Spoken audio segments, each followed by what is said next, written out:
it's Evelyn here. Welcome back to the channel, and as always, firstly, a massive thank you to everyone for continuing to support me. Yes. And if you haven't done so already, please hit that all important subscribe button down on the bottom of the screen. This week it's back to some sewing content, and I'm really excited to share with you a project I have been working on for a few months now, and that is my very first Charm Patterns princess coat. So come along with as always, sleepy Luna and I as I show you the construction process and review this incredible pattern. Always yawning. You could go. Yeah. Lovely, darling. Yeah, hi baby. My good girl. Yeah. Pooch. Smoochy pooches.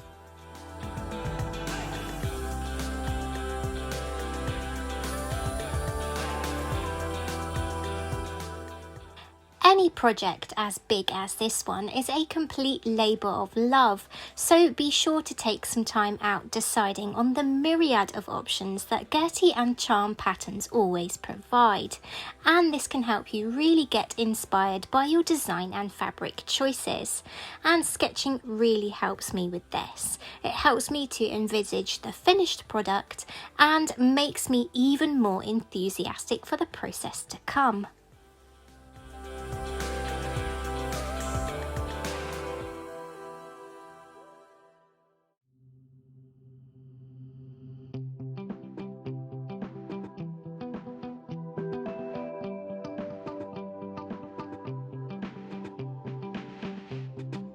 I have been wanting to make a princess coat forever now, and I purchased this absolutely gorgeous tulip print charmeuse almost 2 years ago with this exact project in mind, wanting to use it for the lining. But I couldn't decide on a fashion fabric, and then I purchased this bonded navy scuba.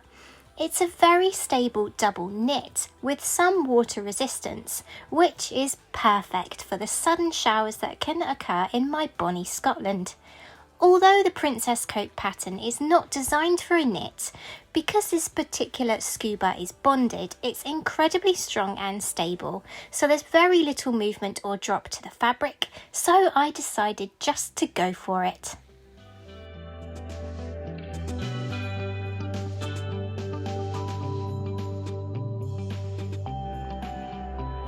There are 23 pattern pieces in the princess coat that I have chosen to make. The raincoat expansion from Gertie's Patreon, together with the tailored sleeves and a full skirt. And here are all of those pieces. Phew! One of my top tips, and yes, I will continually say this here on the channel, is to be kind and patient with yourself and with your projects. Tasks like cutting out can get really monotonous, and if you're anything like me, they can also get blooming painful. So break those tasks down into quarter or half-hour chunks depending on your mood and your physical strength that day, and you'll get there. And a patient, calm and slower sewist is much less likely to make mistakes than a stressed, pained and rushed one. Trust me on that.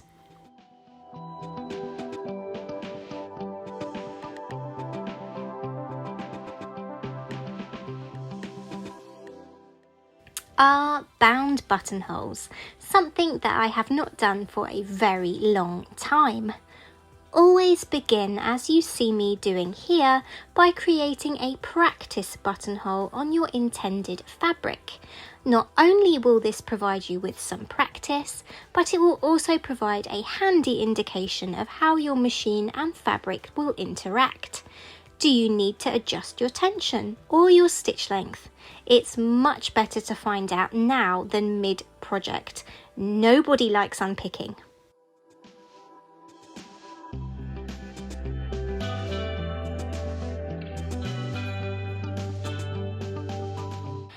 And here I am getting to those buttonholes on my actual garment.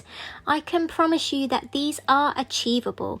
You just have to practice, be patient, and it is a skill that you'll be proud to have learnt. If a bound buttonhole tutorial is something that you would like here on the channel, then just let me know in the comments and I can certainly do that.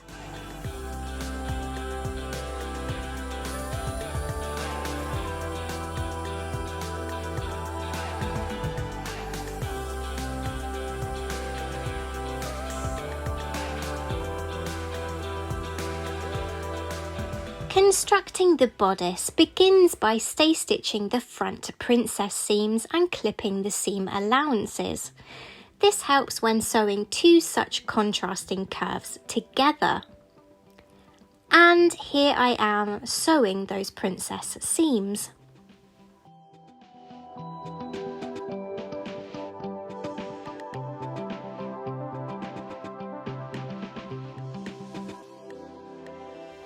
Next is the back bodice, sewing the back princess seams and the centre back seam, and I'm pleased to say that the bodice actually comes together really quite quickly.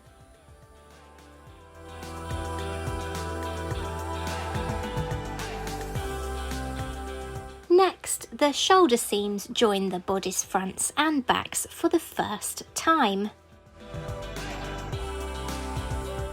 Then it was the side seams, and at this point I began to get rather excited because it began to take shape and look like the beginnings of a coat, as you can now see on Betty.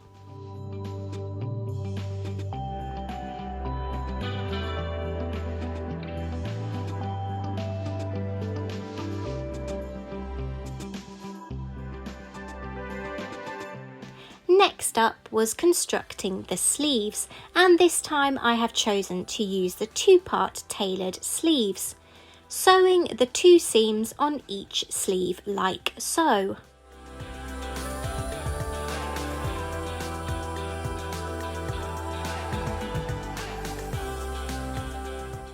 I then created two lines of stitches along the sleeve cap to help ease the sleeve into the bodice.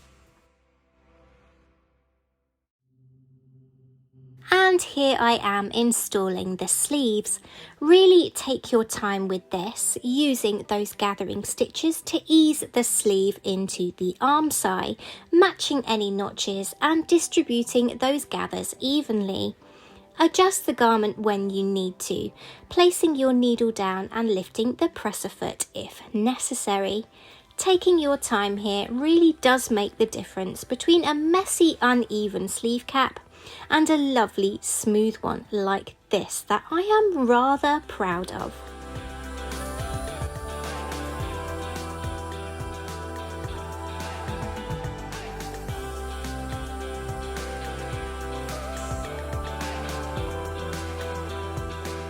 I chose the full skirt for this princess coat, which involves sewing quite a lot of long seams, firstly joining side, front and fronts, then backs, and then backs to side backs.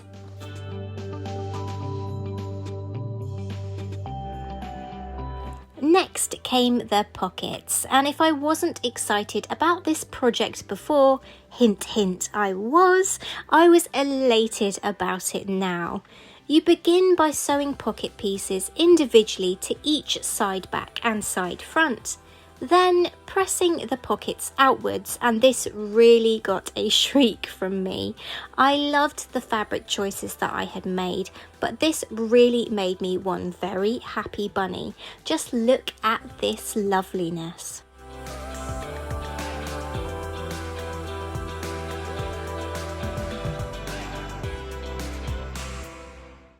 Placing side backs and side fronts right sides together, pilling all along and around the pocket, it was time to join my skirt front and back together. Again, take your time here, taking care when pivoting around your pocket to avoid any catches in your fabric. And I had to share this capture with you because how amazing do these pockets look?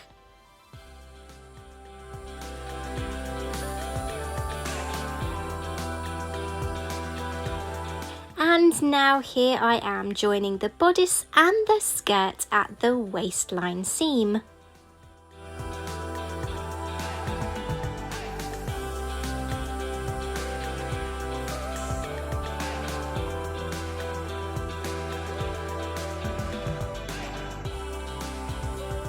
The first step to creating the hood was joining the two pieces for both the lining and fashion fabrics together.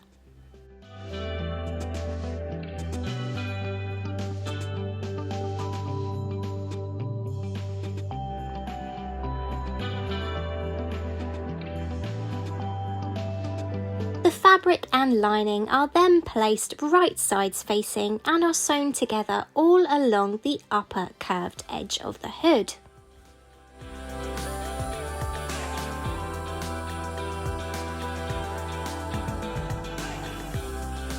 I decided to understitch the hood all along this upper seam to help the lining to roll to the inside. Situating the seam allowances underneath the lining, I stitched at 1/8 of an inch from the seam using a matching thread, catching the seam allowances under the stitching. And here is a photo showing you the needle and fabric position while understitching here.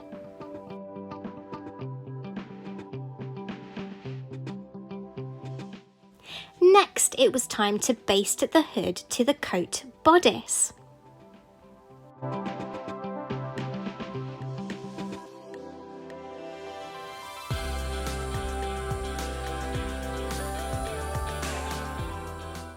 And here is that wonderfully understitched hood.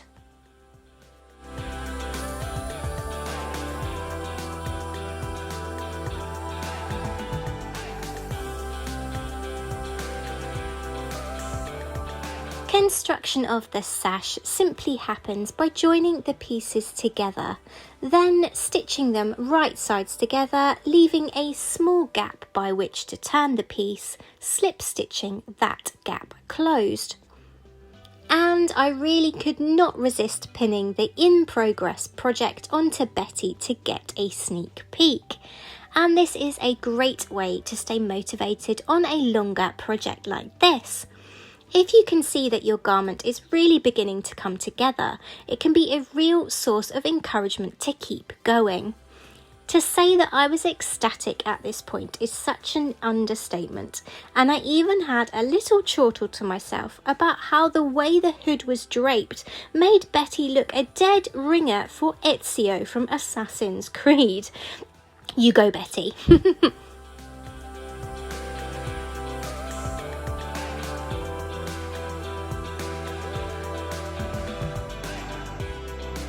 Although this created sash was okay, as I had suspected, I felt like the scuba was too bulky despite careful trimming, and so I decided to simply cut a single layered sash instead, which I was much happier with.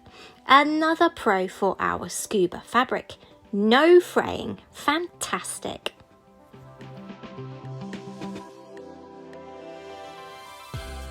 Next, it was time to work on the linings and facings. Firstly, I am working on the buttonhole facing, creating the windows by which the buttons will enter the buttonholes at the front.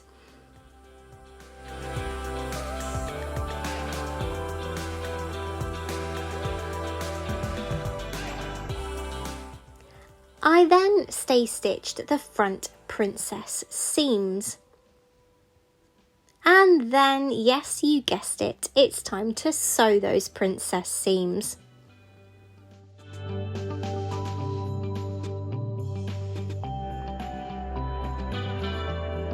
Next, it was stay stitching the back princess seams.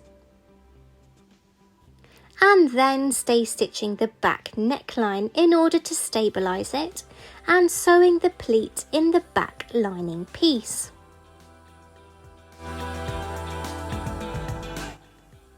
I then set about sewing the back princess seams.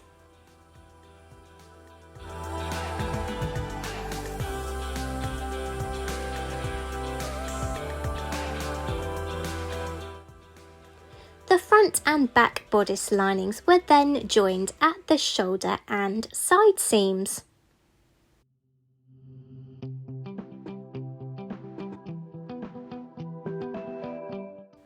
I then sewed the sleeves for the lining in the same way they were sewn in the scuba fabric.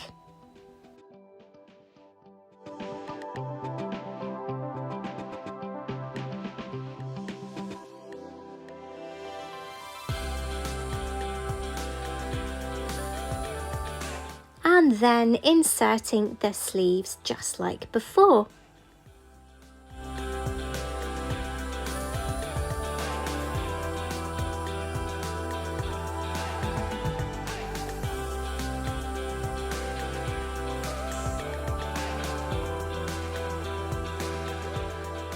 Then I joined the facings to the bodice lining unit.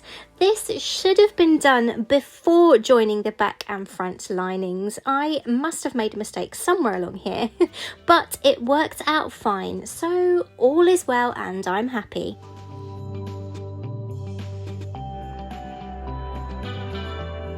Then it was time to construct the skirt lining with lots of super long seams once again.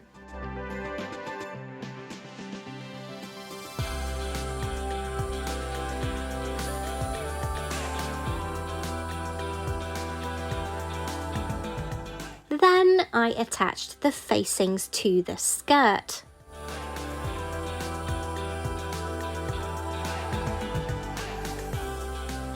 Next, it was time to join the skirt lining and bodice lining together.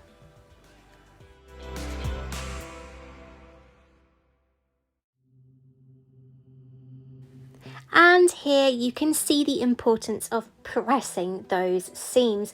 Doesn't this seam look lovely and neat and crisp? And it really does make such a difference to your finished garment. Having created both the outer and lining layers for my coat, it was now time to put them both together, right sides together, sandwiching the hood in between and sewing all the way from one side all the way around to the other before the finishing steps.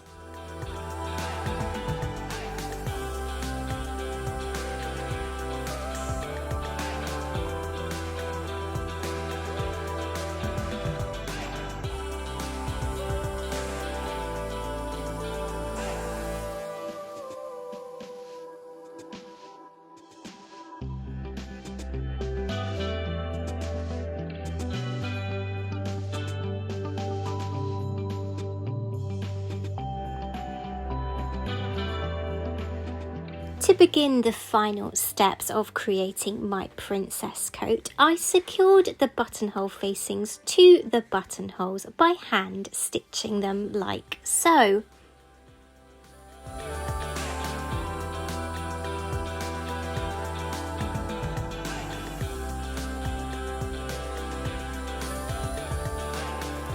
I then began sewing on the buttons, and these buttons are actually reused from a poor old battered coat, and I love how they look on this new coat, and I absolutely love reusing and recycling old garments.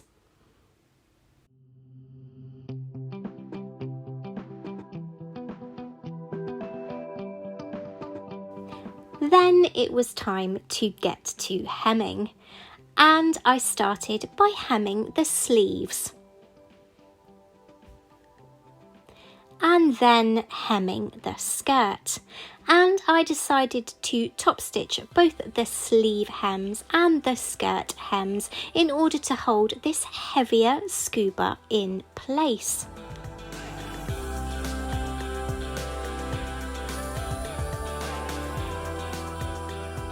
And now it's time for the reveal.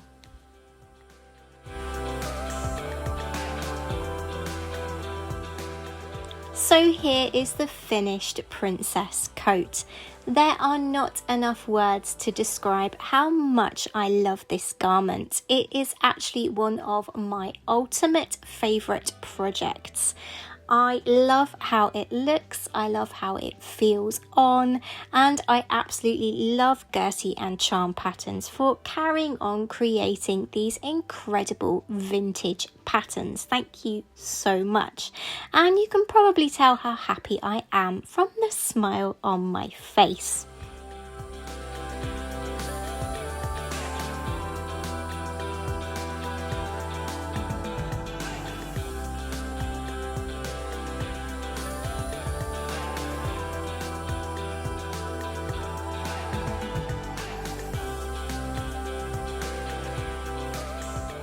This project really was a labour of love. I took my time, I was patient to myself and with the project, and it really paid off. I definitely suggest this to all of you out there. If that is something you want to do, just go for it and be nice and kind and patient with yourself too. I promise it really can help with your success.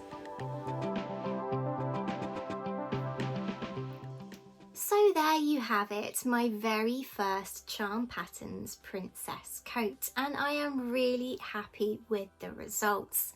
It definitely will not be my last princess coat, and I'm really looking forward to designing and creating more in the future. The only thing I might change next time is I think I might size down. When I began this project in December, the fit on the toile was just right. However, I have lost a bit of weight since, making this coat quite roomy. It's not too much of an issue though, because I definitely had winter in mind when creating this garment. So it just means I'll be able to wear a nice warm snuggly jumper underneath. Perfect. As always, Gertie and the Charm Pattern team have created a beautiful pattern here, and her step-by-step instructions are clear and concise, helping us to construct a beautiful garment. If you haven't checked out her website, I definitely suggest you do so, and I'll pop a link in the description box below. I adore Gertie and Charm Patterns, and this will not be the last princess coat I make, definitely. So stay tuned for that. But until next week, from as always, sleeping Luna and I guess I must be incredibly riveting, she's always asleep. Until next week, bye bye.